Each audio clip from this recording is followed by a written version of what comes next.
Hagamijwe guteza imbere ireme ry'uburezi binyuze mu ikoranabuhanga, ikigo cy'igihugu cy'uburezi REB gisobanura ko cyanzuye ko mudasobwa ngendanwa z'uruganda Positivo arizo zikoreshwa muri iyi gahunda. Gusa bamwe mu banyeshuri bamaze kuzigura bazinenga ubushobozi. Mashine mfite nyimaranye amezi ane kuba yimaye mu kwa turangiza igihembwe gishize. Ubwo na amezi ane cyangwa 3. Ariko mashine nta kigenda. Bashyira application ikagenda buhoro.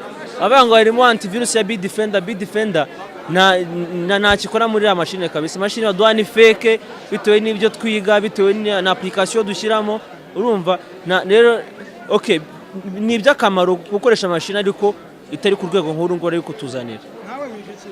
Njye niga mate, economy na computer. Nkanjye nyine application menshi cyane yo gukora amaprogramme runaka cyangwa gukora amaprojet. Ariko no sibye nkanjye iyo application harimo application ya Java, C++, application menshi cyane. No nkanswe nanjye nabiga computer science, computer electronic. Bo bakora n'amaprojet barangiza amashuri yabo. Bahora n'ibibazo byinshi cyane bakora izo projet kandi amaprogramme menshi bakoresha atakirwa neza muri zo mashini, agenda buhoro n'ibindi byinshi cyane. Nyamara company ishinzwe gukwirakwiza izi mudasobwa ishingira ku miterere yazo n'ibyangombwa biziherekeza, ikazisobanura nk'izifite ubushobozi bwo kwifashishwa mu burezi. Into ni 11 inch, inini ni 14. Iyo nto rero ibifite hard disk ingana na 320 GB. Ni ububiko buhagije ku munyeshuri. Ikaba ifite na RAM ingana na 4 GB. Aho itandukaniye nini rero arizo mwasanze duheza abanyeshuri bo muri APAD, ifite ububiko bungana na 500 GB. Ikaba ifite RAM ingana na 4 GB. Ndumva ari ibyo ngibyo.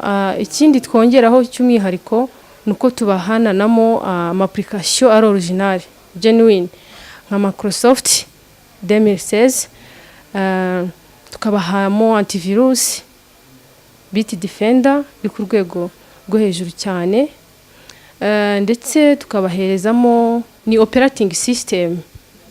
Ubusanzwe tuzi 7 na 8 ariko harimo 10 iri original. Ni ya yindi idashaka gukurashinga machine. Niyo Office 365 bakazabahereza n'ububiko bungana na 1 TB, ni GB 1000, aho umunyeshuri ashobora kuzasevinga document mu gihe kirenze imyaka 10. Ari umunyeshuri birashoboka. Ikindi cy'umwihariko gikomeye cyane ni learning management system.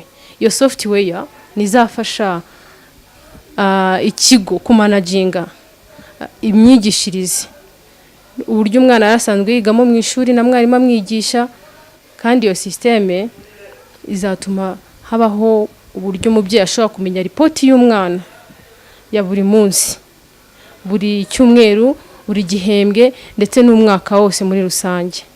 Ku ruhande rw'ikigo cy'igihugu cy'uburezi REB cyemeza ko mudasobwa za Positivo zigitangwa mu mashuri ku ikubitiro hari izo byagaragaye ko zifite ibibazo, ku buryo hari abanyeshuri biyemeje kuzisubiza bakaguranirwa izindi, ariko n'ikibazo zari zifite iki kigo cyemeza ko byakosotse. Ikibazo cyari kirimo cyari muri ibyo nakwita BIOS n'amabattery yari afite ikibazo, kuko abenshi ngira ngo bagiraga ikibazo cyo kuzatsa zigahagarara. Noneho icyo kibazo cyarakemutse, ubu ngubu iziri gusohoka ubu ngubu bahise babimenya. Ngira ngo hari na gahunda y'uko bazasubira inyuma aho bazitanze mu mashuri cyane cyane, bakagenda bareba ko icyo kibazo bagenda bagikuramo, kuko nicyo cyateje icyo kibazo ahanini. Ku buryo imashini ziri gusohoka, ko niba mwibuka nizasohotse mbere twari duto cyane, ariko iziri gusohoka ubu ngubu zisumbuyeho gatoya ku bijyanye na size. Mudasobwa za Positivo zatangiye gukwirakwizwa mu mashuri zikurikiye inama yiswe Innovation Africa